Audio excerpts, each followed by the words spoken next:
Well, today we started off with a lot of clouds, but we've clearly shaken free of all of that. Skies are mostly clear right now. It's been a gorgeous finish to the work week, and it's been warm again today. Temperatures did get above 80 one more time, so that makes it 4 days in a row in our latest extended stretch of 80-degree highs. We hit 82 this afternoon, but I think that that's going to be the last of those extended stretches of 80-degree highs that we'll find this year.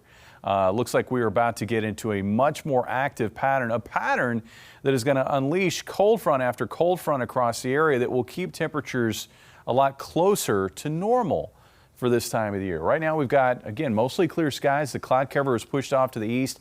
That cloud cover, cloud maker, making its way through the region right now. In the southwestern United States, we've still got this pocket of energy that's been left behind.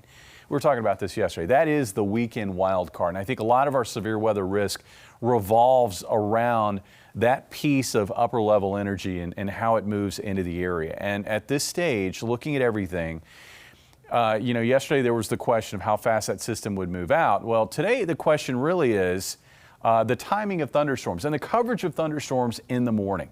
A wetter morning will equal a lower severe weather risk. A drier morning will equal a higher severe weather risk. And it now looks like it will be wetter in the morning hours here along and north of I-44.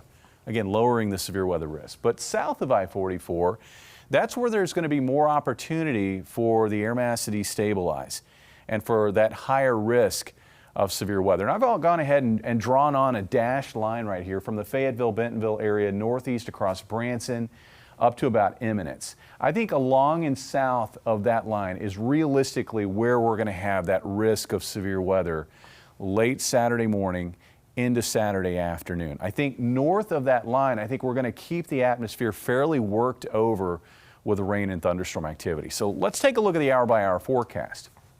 So at 6 o'clock in the morning, maybe you're just waking up, you're getting that cup of coffee. We're probably going to be hearing some rumbles of thunder in places like Joplin and Monette and Cassville, northeast through Springfield at 6 a.m. At noon tomorrow, we're going to have this band of showers and thunderstorms. Now, I think throughout the morning hours, probably through at least 11 o'clock, the severe weather risk looks very, very low.